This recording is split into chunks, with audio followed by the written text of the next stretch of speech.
अद्यापही तपास कार्याला गती का नाही? अद्यापही सीसीटीव्हीचं जे काही महाराष्ट्र सीसीटीव्हीच्या बाबतीत विचारतोय त्याबाबत सध्याचं स्टेटस काय आहे? सोबतच बारामती विधानसभा पोटनिवडणुकीच्या अनुषंगानं ज्यावेळेस बारामती परिसरामध्ये मी होतो त्यावेळेस अघोरी पूजेचे काही प्रकार आढळले.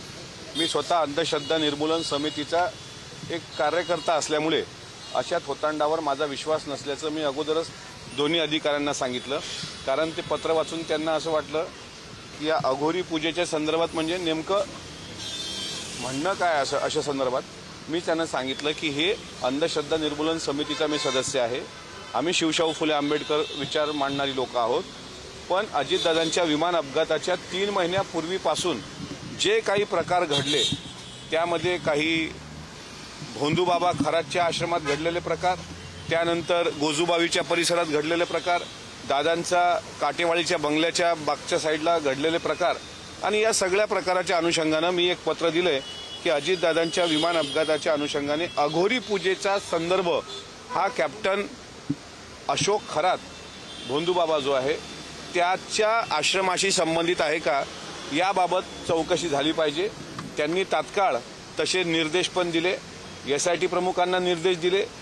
पाषाणला जे अधिकारी आहेत पुण्याला ज्यांच्या अंडरमध्ये हे सगळं तपास यंत्रणा लागलेली आहे त्यांना सुद्धा त्यांनी तसे निर्देश दिले. मी सदानंद दाते साहेबांचं मनापासून आभार व्यक्त करतो की त्यांनी अत्यंत चांगला प्रतिसाद दिला आणि अघोरी पूजेच्या अनुषंगानं आता तो तपास व्हावा असे आदेश त्यांनी निर्गमित केले आहेत. काही पुरावे आज देणार होते, असे काही पुरावे तुम्ही दिलेले आहेत या निवेदनासोबत? मी काटेवाडी खताळपट्टा परिसरात जे उलटं बोकं टांगून त्याच्या खाली अघोरी पूजा झाली, विद्याप्रतिष्ठानच्या परिसरामध्ये, सहयोग बंगल्याच्या परिसरामध्ये, त्याच्यानंतर देवगिरी बंगल्याच्या भोवती असे जे काही प्रकार मला आढळले त्याचे सगळे फुटेज मी त्यांना दिलेले आहेत. आणि आता एक पेन ड्राईव्ह सुद्धा मी लवकरच त्यांना देणार की मला ज्या ज्या काही गोष्टी आढळल्या.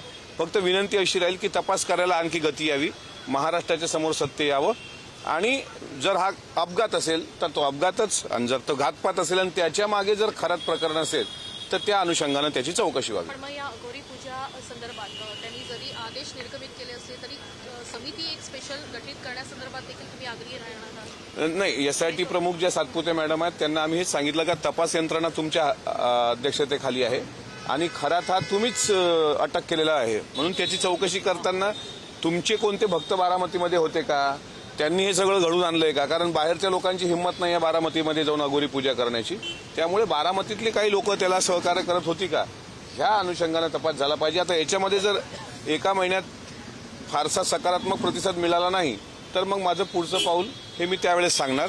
पण तुर्तास इतकं सांगतो की आता मी सुद्धा अजितदादा न्याय संघर्ष यात्रा याची घोषणा मागं म्हणजे जस्टिस फॉर दादा अशी घोषणा आपल्या सर्वांसमोर केली होती आणि उद्या त्या संदर्भात उद्या किंवा परवा मी माझ्या जिल्ह्याला सविस्तर पत्रकार परिषद घेणार आहे आणि त्याचं स्वरूप कसं असेल, ती यात्रा कशा करता असेल आणि या यात्रेच्या माध्यमातून जनतेसमोर सत्य आणण्याचा किंवा अजितदादा प्रेमी जो कोणी वर्ग आहे, कारण आता मला तपास यंत्रणा जी ढील करतायत या तपासामध्ये, तपास यंत्रणा ज्या पद्धतीनं जो तपास पुढे यायला पाहिजे त्याबाबत स्पष्ट बोलताना दिसत नाहीत.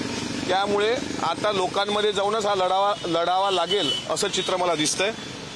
तपास यंत्रणेने अत्यंत मला असं वाटते संत गतीने हा तपास केला. त्यामध्ये महाराष्ट्रातला कुठलाही अजितदादांवर प्रेम करणारा पक्षाच्या पलीकडचा माणूस समाधानी नाही आहे आणि म्हणून ती यात्रा सुद्धा मी लवकर काढणार आहे. त्याची घोषणा सुद्धा मी 2-3 दिवसात करणार आहे. प्रकरणामध्ये सीबीआय चौकशी करण्याची मागणी देखील दादा गटाकडून करण्यात आली होती. त्या संदर्भात काही चर्चा झाली आहे का? सीबीआयच्या तपास यंत्रणेसंदर्भात सुद्धा चर्चा केली पण तशी काही समाधानकारक उत्तरं मला मिळालेली नाही. म्हणजे सीबीआय चौकशी झाली पाहिजे हे पत्र मी पण दिलं होतं, आदरणीय सुनेत्रा वहिनींनी हे पत्रव्यवहार केला होता, सर्वांनी आपापल्या पद्धतीने हा पत्रव्यवहार केला पण त्याचं सुद्धा अद्यापही फलित झालं असं मला वाटत नाही. तुम्ही विविध पोलीस स्टेशन देखील गाठली होती FIR दाखल करण्यासाठी, त्या ठिकाणी तुम्हाला FIR दाखल करू दिले नाही.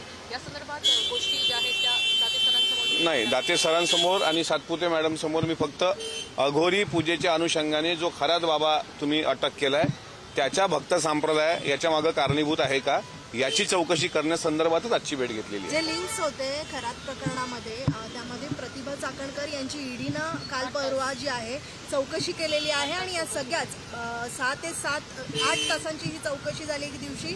त्याच दरम्यान ईडीच्या चौकशीमध्ये 50 लाख रुपये जे आहेत ते प्रतिभा चाकणकर यांच्या खात्यावर आल्याचं कळतंय. मात्र ह्या सगळ्याकडे कसं पाहतो? मनी लॉन्ड्रिंग प्रकरण असेल किंवा त्या संदर्भात जर ईडीची चौकशी लावली असेल तर मला असं वाटते ते तपासात सिद्ध होईल. कोणाच्या अकाउंटवर ट्रान्झॅक्शन झालं, कोणाच्या अकाउंटवरून ट्रान्झॅक्शन झालं. 29 जानेवारीचं ट्रान्झॅक्शन चेक करा. मी तर परत त्यांना भेटून सांगणार आहे की साधारणपणे 27 जानेवारी, 28 जानेवारी, 29 जानेवारी आणि 30 जानेवारी या 4 दिवसामधले कॉल डिटेल्स, या 4 दिवसामधले ट्रान्झॅक्शन, ह्या सगळ्या गोष्टी तपासात पुढे आल्या तर मला असं वाटते विमान अपघातापर्यंत हे जातं. आता त्यांची जी काही चौकशी झालेली आहे तो चौकशीचा भाग आहे. त्याबाबत ते त्या पद्धतीने उत्तर देतील. पण एकूणच या प्रकरणामध्ये बऱ्याच राजकीय अपघाताच्या दिवशी तुम्ही जसे सीसीटीव्हीची मागणी केली होती, दादा बंगल्यातून निघाल्यापासून विमानात बसेपर्यंत या संदर्भात काही त्यांनी सांगितलं? त्यांच्या हाती तरी हे सीसीटीव्ही लागलेले आहेत का? मी आता ज्यावेळेस दाते सरांना ह्या बाबतीतच विचारलं तर त्यांनी मला एडीजी CID ऑफिस पुणे हा ॲड्रेस दिलाय आणि एडीजी साहेबांना मी स्वतः पुण्याला सुद्धा भेटायला जाणार आहे. तपास त्यांच्या अध्यक्षतेखाली होतोय. त्यामुळं CCTV संदर्भात म्हणजे माझ्या मनात जे प्रश्न होते ते प्रश्न सदानंद दाते सरांना पण ते वाटले की हे विचार करण्यासारखे प्रश्न आहेत, म्हणून त्यांनी CID ऑफिसचा नंबर वगैरे दिलाय. त्यात मी पुण्याला जाऊन पाषाणला जिथे ते ज्यांच्या अध्यक्षतेखाली हा तपास सुरू आहे तिथे भेटेल. कारण मी त्यांना म्हटलं का खरात बाबांचे हजारो CCTV सापडलेत अँटी चेंबरमधले, पण दादांचा विमानात बसण्याचा CCTV का सापडला नाही? विमानात बसण्याचा, मी देवगिरीचा CCTV पण म्हणणार नाही आता, पण निदान विमानात बसण्याचा सुद्धा. कारण कलिना गेट नंबर 8 ते विमानतळावर जाईपर्यंत नेमके दादांसोबत माणसं होती किती हे एकदा महाराष्ट्राला कळलं.